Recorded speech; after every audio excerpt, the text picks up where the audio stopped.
kami berharap mudah-mudahan dengan masuknya lagi Kevin Dix ini pada tanggal 15, pada tanggal 19 dan di tahun depan akan melawan Bahrain, melawan Cina, mudah-mudahan mereka akan PSSI buka-bukaan tentang peluang Kevin Dix debut dengan Timnas Indonesia versus Jepang. Kami berusaha terus.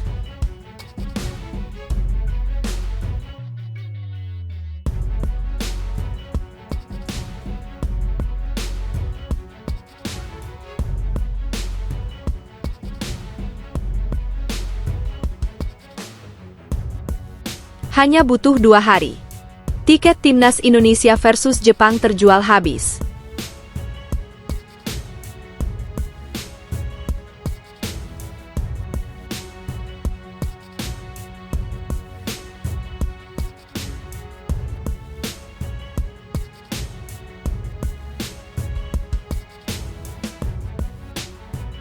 Fans Malaysia minta federasinya tiru seperti PSSI, mereka sampai mengatakan hal ini.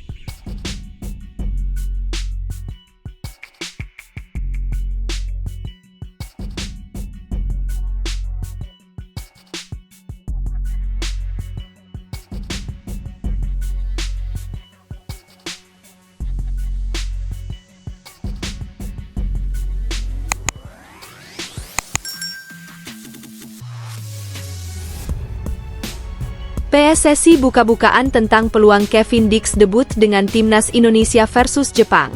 Kami berusaha terus. Sekjen PSSI, Yunus Nusi angkat bicara terkait peluang Kevin Dix debut dengan Timnas Indonesia ketika berhadapan melawan Jepang, bukan Arab Saudi. Dalam rapat kerja, Raker, dengan Komisi 8 DPR pada Senin, 4 November 2024 siang WIB, Yunus Nusi menyatakan Kevin Dix diproyeksikan untuk membela Timnas Indonesia kontra Jepang.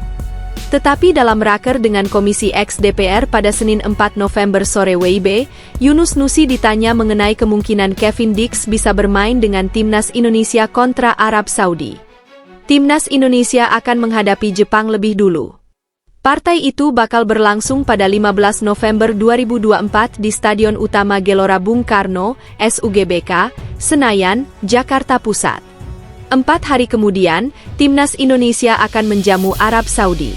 Laga ke-6 putaran ketiga kualifikasi Piala Dunia 2026 Zona Asia Grup C itu juga akan digelar di SUGBK. Kami akan berusaha menuju pertandingan melawan Jepang untuk Kevin Dix, tetapi proses administrasi dengan pihak ketiga atau negara lain itu menjadi kendala kami, ujar Yunus Nusi.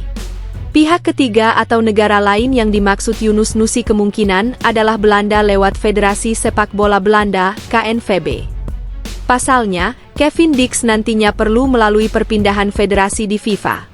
Tapi saya optimistis untuk melawan Arab Saudi. Kami yakin Kevin Dix sudah bisa memperkuat Timnas Indonesia, kata Yunus Nusi.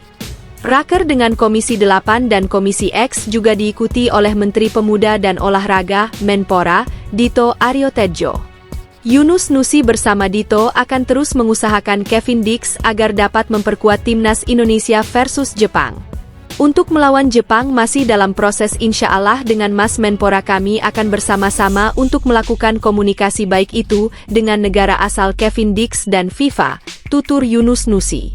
Untuk beberapa kementerian yang secara administrasi kami lalui alhamdulillah sudah aman. Mudah-mudahan dengan FIFA dan negara asal Kevin Dix secepatnya bisa diselesaikan, imbuh Yunus Nusi. Hanya butuh 2 hari. Tiket Timnas Indonesia versus Jepang terjual habis. Tiket pertandingan antara Timnas Indonesia di Stadion Utama Gelora Bung Karno, Jakarta, pada tanggal 15 November sudah habis terjual. Skuad Garuda akan melanjutkan pertarungan melawan Jepang dan Arab Saudi dalam lanjutan kualifikasi Piala Dunia 2026 Zona Asia. Performa apik skuad Garuda membuat antusiasme supporter Timnas semakin meningkat.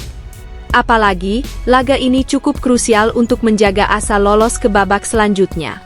Saat ini hanya tersedia tiket untuk melawan Arab Saudi pada 19 November. Tentunya, diharapkan supporter Timnas tetap antusias dan menggunakan kesempatan ini dengan baik. Kemenangan pada laga tersebut menjadi misi utama bagi pasukan Shin Taeyong. Berkaca dari laga sebelumnya, pertandingan melawan Australia menjadi yang terbanyak dengan 70.000 tiket terjual. Selanjutnya, melawan Filipina dihadiri oleh 64.000 supporter pada putaran kedua. Laga tersebut menentukan langkah Indonesia untuk menembus putaran ketiga dan diakhiri dengan kemenangan solid 2-0. Versus Jepang habis terjual, versus Arab Saudi tersedia. Sampai jumpa di GBK. Jangan lupa untuk membawa KTP selain tiket pertandingan yang valid, tulis rilis di Instagram Timnas Indonesia. Skuad Garuda akan mulai berkumpul pada 10 November nanti. Kali ini tidak ada pemusatan latihan panjang karena semua pemain dalam kondisi bugar setelah berkompetisi dengan klubnya masing-masing. Mereka tinggal melakukan adaptasi dan mematangkan taktikal untuk melawan Jepang dan Arab Saudi. Saya pikir ini akan menjadi masa yang sulit. Karena kami harus menghadapi Jepang, tim terkuat di grup kami. Namun, karena ini adalah 2 pertandingan kandang, saya akan melakukan yang terbaik, kata Shin Tae-yong. Fans Malaysia minta federasinya tiru seperti PSSI, mereka sampai mengatakan hal ini. Peningkatan performa Timnas Indonesia menjadi perhatian negara lain, tidak terkecuali rival sekaligus negara tetangga Malaysia. Mereka bahkan menyoroti sosok Erick Thohir di balik kesuksesan PSSI membawa skuad Garuda terbang tinggi. Federasi Sepak Bola Malaysia, FAM, kini tengah mendapat kritik tajam dari para pecinta sepak bola publik mereka. Tidak sedikit bahkan yang berharap FAM bisa ditangani sosok seperti Erick Thohir.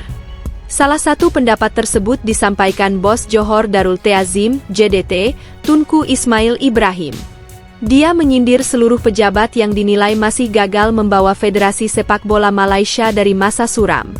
Sebagai catatan, FAM sendiri saat ini berada di bawah pimpinan Datuk Hamidin Mohamad Amin. Sosok Datuk Hamidin jadi salah satu yang kerap mendapat kritik keras dari para fans Harimau Malaya, julukan Timnas Malaysia. Saat ini FAM memiliki orang yang tidak memiliki ilmu di dalam industri sepak bola, tegas Tunku Ismail. Mereka tidak ada visi, komitmen pengetahuan dan minat, lanjutnya. Di sisi lain, Erick Thohir menunjukkan kemampuan finansial, keahlian, dan koneksi internasional, ujarnya lagi. Hal itu yang membuat sepak bola Indonesia melangkah maju dalam infrastruktur, pengembangan liga, dan performa tim nasional, imbuh pemilik Johor Darul Ta'zim itu. Melihat prestasi saat ini, Timnas Malaysia dan Timnas Indonesia memang sangat bertolak belakang sejak Erick Thohir menjabat sebagai Ketua Umum PSSI. Hal tersebut terlihat pada kualifikasi Piala Dunia 2026 zona Asia. Timnas Malaysia hanya mentok di putaran kedua kualifikasi Piala Dunia 2026 zona Asia. Sementara, Timnas Indonesia berhasil melaju ke putaran ketiga dan menantang negara papan atas Asia lain. Kemudian berbicara ranking FIFA, Timnas Indonesia berada di peringkat 130 dunia atau 3 strip di atas skuad Harimau Malaya.